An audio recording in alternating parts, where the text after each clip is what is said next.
Welcome everyone. So our today's topic is heredity and variation from class 9, and this is part 1 video of this lesson. Now let's study about Alright. So our first topic from this lesson is inheritance. So what is inheritance? Okay. So inheritance, what is this? So inheritance or heredity or biological inheritance is the process by which genetic information is passed on from parent to child. That means this is a process by which genetic information like physical or mental characteristic is passing on from one generation to the another generation. All right, and it is also called as a inheritance, is also called as a heredity. That means transfer of characteristic from parents to offspring is called as a heredity. All right. Okay, and the branch of biology which studies the transfer of characteristic of organism from one generation to the next generation and genes is particular is called as a genetics. Okay, so study of a gene or study of a characteristic which are passing from one generation to the another generation is nothing but called as genetics. All right, so I hope you all have understood about the heredity and what is genetics.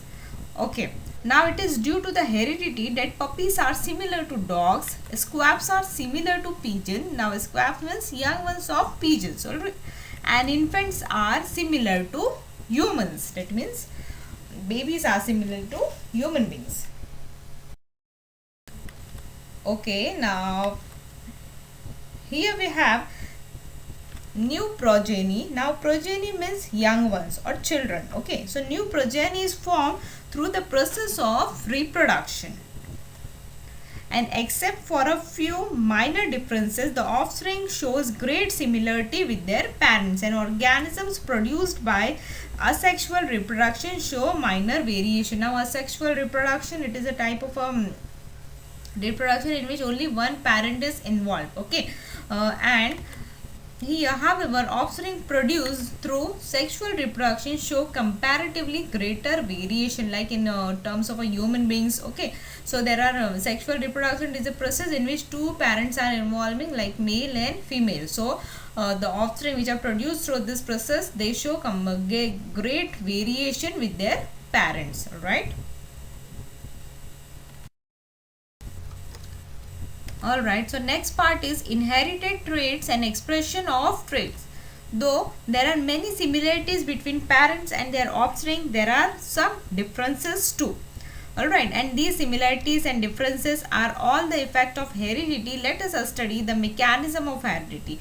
Information necessary for protein synthesis in the cell is stored in DNA. That means for the formation of a protein or for the production of a protein, the information which is required, that information is stored in DNA, and DNA, it is present in the nucleus of the cell. Okay, now what is DNA? DNA is deoxyribonucleic acid, the segment of DNA which contains all the information for synthesis of a particular protein is called as a gene for that protein, and it is necessary to know the relationship of this protein with the characteristic of organism. Now here we have one chart in which you can observe it is a cell, and within the cell the main part of the cell is nucleus. Okay, and inside the nucleus chromosomes are there, and in the chromosome we have DNA, and the part of a DNA or segment or particular segment of a DNA, it is called as a gene. So I hope you all have understood what is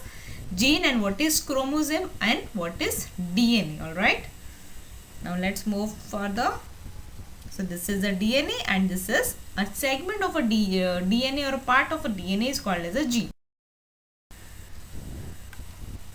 Okay, so to understand the concept of heredity, let us consider the characteristic plant height. We know that there are growth hormones are there in plant. Now growth hormones of plants like auxin, cytokinins, gibberellins, ethylene, some different growth hormones are present in the plants. Okay, so increase in height increase in height of plants depend upon the quantity of a growth hormone. That means if the growth hormones are properly produced in the plant, that then only the growth of a plant will be proper. So hormones play very important role in the plant height or for the growth of a plant. So the quantity of a growth hormone produced by a plant depends upon the efficiency of the consent enzyme. Now what are the enzyme? These are the chemical messengers. Okay, so in chemical reaction we have seen the catalyst is used to increase the rate of a reaction. Okay, so in our body,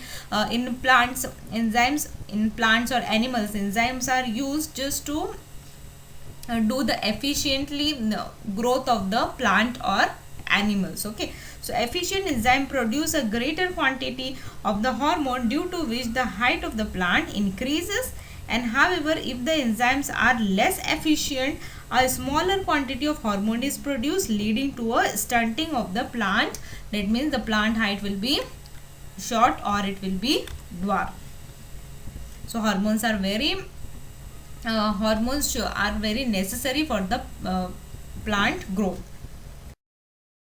Alright, so next part of the lesson is chromosome. Now what is this? So in our previous slide we have seen chromosome is there inside the nucleus of the cell. Okay, so this is a organization of a chromosome or a structure of a chromosome.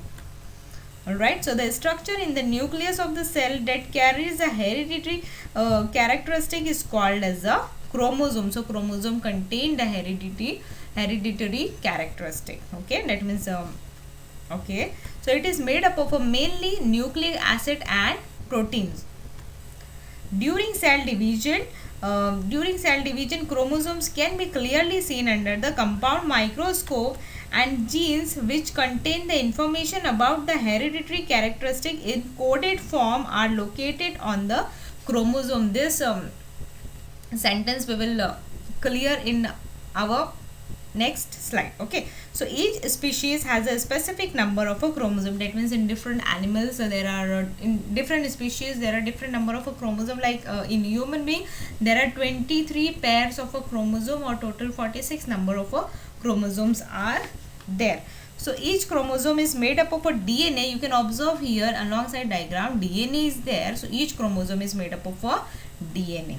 Alright, and it appears dumbbell shape midway during the cell division, and there is a constricted region on each chromosome, and this is a P arm of the chromosome and this is a Q arm of the chromosome, and in the center the constricted region is there on each chromosome. It is called as a centromere, or it is also called as a primary constriction. Okay, so this centromere or primary constriction will divide the chromosome into two parts.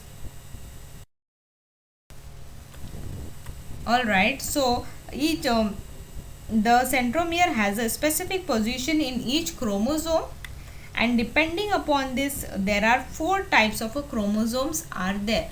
So first type is metacentric, second is submetacentric, third is acrocentric, and fourth one is telocentric. Now let's understand all this type one by one. Okay, so first it is metacentric. Now what is this? So this is a structural diagram of a metacentric chromosome. So the centromere is exactly at the midpoint in this chromosome, and therefore the chromosomes look like English letter V, and the arms of this chromosome are equal in length. So here centromere is exactly at the mid position. So its shape is V shape. Okay, and here the arms of this chromosome are equal in length. That means P arm and Q arm, these are in equal length. Alright, now next type of chromosome is submetacentric chromosome. So the centromere, this is a diagram of a submetacentric chromosome. So the centromere is somewhere near the midpoint in this chromosome, which therefore looks like English letter L, and one arm is slightly shorter than the another arm. Okay, so here you can observe the centromere is there not exactly at mid, but slightly to the near the midpoint. So the shape will be appearing in next diagram. In black and white diagram you can observe it is a shape is an English letter L. Okay, and here one arm will be shorter than the other. Now next type is acrocentric chromosome. So what is this? Alright, so this is the structure of acrocentric chromosome. So here you can observe in the diagram that centromere is near one end of this chromosome. That means either on P or Q. So the centromere is near one end of this chromosome, and therefore this look like English letter J.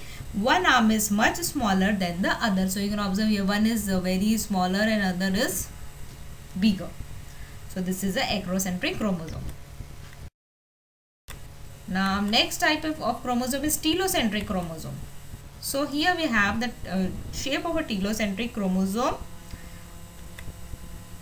Okay, here you can observe the shape of the telocentric chromosome is English letter I, and here the chromosome is there at end of the one arm. Okay, so the centromere is right at the end of this chromosome, making the chromosome look like the English letter I, and this chromosome consists of only one arm, P or Q. So I hope you all have understood the different types of a chromosome. Okay, so generally in somatic cell, now somatic cell means body cell, the chromosome are in pair. So if the chromosome, if the pair consists of similar chromosome by shape and organization, they are called as a homologous chromosome. Okay, so here we have diagram of a homologous chromosome, like here one chromosome and another chromosome. So here chromosomes are present in the pair, in our body, in cell the chromosomes are there in the pair. Okay, so if in the pair both the chromosomes are similar in shape and organization, so these are known as a homologous chromosome. But if they are not similar, they are called as a heterologous chromosome. Okay, now next we have, in case of organisms that reproduce sexually, one of the chromosomal pair is different from all than other.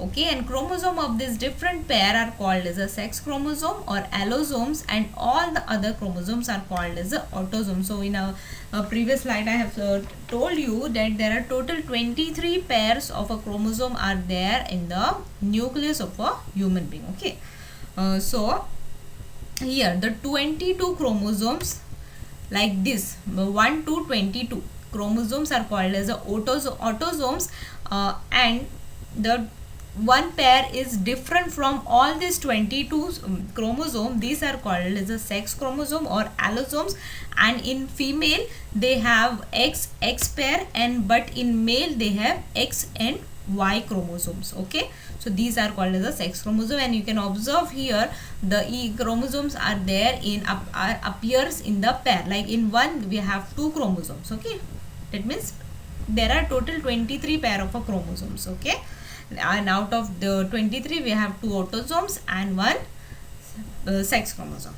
All right, and in female we have XX, and in male there is XY chromosome. So I hope you all have understood this topic very well, and next part of this lesson we will continue in our next session.